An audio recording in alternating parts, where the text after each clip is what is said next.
আসসালামু আলাইকুম। উপদেষ্টা নাহিদ ভাইদের খুব ভুল বুঝছেন। আমাদের ওই যে চেতনা আছে না, আমি বলি না যে আমাদের একটা চেতনা আছে, তো ওই চেতনায় গিয়ে আমাদের অনেকের লাগে, যারা সুশীল আছে না, হ্যাঁ তাদেরকে বলি যে মানে নাহিদের উচিত গিয়ে আপনার ক্ষমা চাওয়া, বা মির্জা ফখরুলের এইভাবে বলার তো কোনো দরকার ছিল না। মির্জা ফখরুল আন্ডার এস্টিমেট করতেছে। এক মহিলা কিছুক্ষণ আগে দেখলাম যে এক সাংবাদিক টিভিতে প্রচার করতেছে, মানে একটা মানে আমার কাছে মহিলাটারে খুবই মানে কি বলবো যে একটা রিজনেবল কোনো মহিলা মনে হইলো না। ওনার বক্তব্য প্রচার করার ভাই এই মিডিয়ার কোনো দরকার ছিল? আমি বুঝি না কিছু, যে আপনারা যা পান তাই মনে করেন যে খালি চালাই দেন চালাই দেন চালাই দেন টিভির মধ্যে। মানে মহিলাটার তো মনে করেন যে মানে ওই মহিলা নাহিদ সম্পর্কে কি জানে, ওই মহিলা বিএনপি সম্পর্কে কি জানে, ওই মহিলা যে বিএনপির নিয়ে নাহিদ নিয়ে যে মনে করেন যে মির্জা ফখরুলের কি বলছে না বলছে, নাহিদের বয়স কত, বাচ্চা ছেলে, আরে ভাই রাখেন না, থন আস্তে ধীরে মহিলা। মানে আমার কথা হচ্ছে বাচ্চা বাচ্চা বইলা আর মনে করেন যে ওই যে বুড়া মানুষের আর কতদিন বাচ্চা বানায় রাখবেন মানুষ। মানে নাহিদের বয়স হয় নাই, নাহিদের মানে একটা অ্যাপ্রক্স একটা ভালো একটা বয়স হয় না বুঝার মতো। আপনার চেয়ে তো ভালো বুদ্ধি আছে নাহিদের মাথায়। না হইলে মনে করে যে এই যে মনে করে যেগুলো হইতো না, আজকে আসছেন, হ্যাঁ আপনার আপনার ঘরের থেকে মনে করেন যে মানে সম্মানের সাথে কথা বলতেছি, আপনার ঘরের থেকে কয়জন মরছে, আপনার ঘরের থেকে কয়জন পঙ্গু হইছে? নাহিদের ঘরের থেকেও হয় নাই, কিন্তু মনে করেন যে ব্যথা বুঝবেন আপনি, বুঝবেন না। মানে বলতে মুখ দিয়ে টস টস টস টস করে বলতে খুবই ভাল লাগে, তাই না? কোত্থেকে কোন এক মহিলার মনে করেন যে কি জানি একটা এসকে মিডিয়া টিভি কি হাবি যাবে অ্যাটসেট্রা অ্যাটসেট্রা। আসলে হয়েছে কি জানেন ভাই, মানে আপনাদের জন্য এই মিডিয়া, আমি আপনাদের বলি যে মানে ওদের কথাও প্রচার করার মতো কোনো একটা বিষয় হলো, আপনি নিজে বুঝতেছেন না যে কোন জিনিসটা অথেন্টিক। অথেন্টিক জিনিসটা প্রচার করেন। এই জন্যই মনে করি যে মিডিয়ার উপর থেকে মানুষের আস্তে আস্তে ভরসা চলে যেতেছে বুঝছেন। এখন মিডিয়া না, মানুষ হচ্ছে কি জানেন, ব্যক্তিবিশেষে যে সংবাদগুলো আসে, ব্যক্তিবিশেষে যে খবরগুলো আসে, এইগুলি মানুষ এখন মানে বিশ্বাস করে। আমিও দেখি যে এগুলি এখন রিলায়েবল। মিডিয়াতে যে নিউজগুলো আসে এগুলো কোনো রিলায়েবল নিউজ না, আমার কাছে লাগে না। ঠিক আছে। আরেকটা জায়গায় টক শোতে নাহিদরে দেখলাম যে বলতেছে যে শিষ্টাচার বহির্ভূতের কথা বলছে। কি শিষ্টাচার বহির্ভূতের কথা বলছে? চেতনা জাগছে ভাই আপনার, না? চেতনা জাগে আপনাদের, তাই না? আপনাদের মনে করে যে জায়গা মতো চেতনা কই ছিল যখন না হাসিনা মনে করেন যে পেদাইতো, তখন চেতনা কই ছিল আপনাদের? আজকে মনে করেন যে চেতনা জেগে গেছে আপনাদের, হ্যাঁ চেতনা জাগছে। আমার কি আর বলবো, বলার মতো বললাম না যে মাঝে মাঝে মানে কন্ট্রোল হারাই ফেলি। তো আমি কিছু কথা বলি, সেটা হচ্ছে যে নাহিদের বাবাকে মানে আরেকটা জায়গায় মানে যাই যাই দিনে আপনার নিউজ হয়েছে নাহিদের বাবা নাকি চাঁদাবাজি করে, সাইফুল নামে এক ব্যক্তি, সে নাকি এরকম এরকম বলছে। ভাই সাইফুলের ব্যাকগ্রাউন্ড আগে খুঁজেন।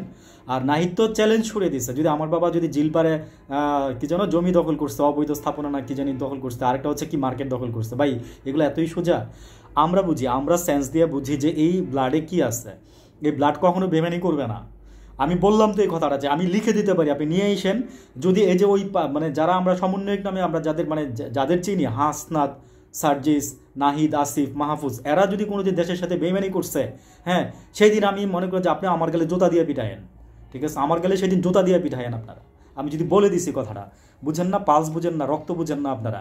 মুরব্বীরা যা ইচ্ছা তাই বলে ফেলান। চেতনাওয়ালা মানুষ আছেন, হ্যাঁ মুক্তিযুদ্ধের চেতনাওয়ালা কিছু মানুষ আছেন।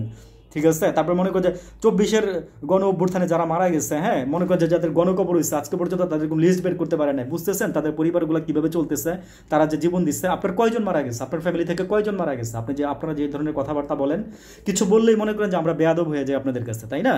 আমরা উচিত কথা বলা, উচিত কথা মানিয়ে এসে এখন বেয়াদবি। মানে আমরা এমন একটা জেনারেশন এসে দাঁড়াইছি, আসলে কি বলবো, যে আপনাদের সাথে মনে করেন যে আপনারা যারা আছেন, বয়োজ্যেষ্ঠ আছেন, তাদের সাথে আমাদের মানে মতের মিলে না। মতের মিলবে না কারণ আছে তো ভাই, আমরা তো আপনাদের মতো তো ব্যাকডেটেড না, আমরা আপগ্রেডেড হয়েছি। আমরা ব্যাকডেটেড না আপনাদের মতো। চিন্তা ভাবনা আমাদের আপগ্রেড, কিন্তু আমাদের এই যে আপগ্রেড চিন্তা ভাবনার মধ্যে আমাদের আমাদের মতো যারা বয়সে আছে, তো এখানে কিছু শয়তান আছে বুঝছেন। এই শয়তানগুলোর কারণে মনে করেন যে আজকে এই যে দেশের এই অবস্থা, বুঝছেন। মানে সাইফুল নিজে পোস্ট দিয়ে বলতেছে ক্ষমা চায়, পরে আবার বলতেছে যে আমি জানি আমার এখানে অনেক মানে এই করবে সেই করবে, হাবি যাবে অ্যাটসেট্রা অ্যাটসেট্রা। হ্যাঁ এই সাইফুল নিশ্চিত, আমি বললাম তো কনফার্ম, এই সাইফুল আওয়ামী লীগ করে আনালে কোনো ধান্দা ধান্দা আছে। বাংলাদেশের মানুষ তো ধান্দা ছাড়া কিছু করে না, বুঝছেন না? ধান্দাবাজ সব, মানে কি বলবো, যা মানে সবাইকে বলতেছি না, ঠিক আছে, বাংলাদেশের মানুষ সবাইকে বলতেছি না, যেগুলো ধান্দাবাজ সেগুলো বলতেছি, যে মানে ধান্দা ছাড়া কেউ কোনোদিন কাজ করে না, বুঝছেন। বাঙালি এত খারাপ জাতি। আর এই জন্যই মনে করেন যে আজকে দেশটার কোনো উন্নতি হয় নাই, কারণ সবাই জাস্ট ব্যক্তি বিশেষে মনে করে যে উন্নত হওয়ার ট্রাই করে। কেউ মনে করেন যে আপনার সংখ্যাগরিষ্ঠ নিয়ে, বা মনে করেন যে আপনার কি যেন বাংলাদেশটা উন্নতি করবে সেটা নিয়ে কেউ কোনোদিন ইয়া করে না। কিছুদিন আগে শুনছিলাম যে আপনার কি যেন বলে সার্জিসের বাবা রাজনীতি করে, হ্যাঁ, মানে আওয়ামী লীগের সাথে যুক্ত, আওয়ামী লীগের পোস্টে জড়িত। ভাই এইসব মানে আমি ভুয়া নিউজগুলো মানে আমি বলবো যে ফ্যাক্ট চেক, মানে প্রত্যেকটা নিউজ ফ্যাক্ট চেক করা উচিত। আসলে হচ্ছে ফ্যাক্ট চেক নামে এই যে ইউনূস সরকার যে কিছুদিন আগে বাইরে গেছিল, মেটার সাথে কথা বলে আসছে ফ্যাক্ট চেকের বিষয়ে। মানে যেই ভুয়া নিউজ যেগুলো হবে এগুলো মিডিয়াতেই মানে আসবেই না, আপলোডই হবে না, ঠিক আছে, এগুলো আপলোডই হবে না, সমস্যা নাই, ওয়েট করেন কয়েকটা দিন, এরপরে মনে করেন যে সব কিছুরই সুফল আমরা পাইতে থাকবো আস্তে ধীরে। তো আমি যারা বলতেছি এগুলো যারা করতেছেন, এগুলো করে কি হচ্ছেন, আপনি একটা কালার হয়েছেন, হ্যাঁ, আপনি মনে করেন যে না যায় না কোনো কিছু বললেন, আপনি কালার হয়েছেন, মানে আপনি বলেন কিভাবে নাহিদ, আমি বললাম তো যে এই যে 5 জনের সম্পর্কে সংক্ষিপ্তভাবে বলে দেই, এই 5 জন সম্পর্কে যদি কোনো দুর্নীতি বের করতে পারেন এখন পর্যন্ত, সার্জিস হাসনাত এরা তো বলছে যে নিয়ে আসেন, নাহিদ আজকে ওপেন চ্যালেঞ্জ করে দিচ্ছে, কই আপনাদের মুখগুলা কই, ছোট হয়ে যায় না, লজ্জা লাগে না, ঘৃণা লাগে না, তখন নিজেদের মুখে নিজেরা থুতু দিতে ইচ্ছা করে না?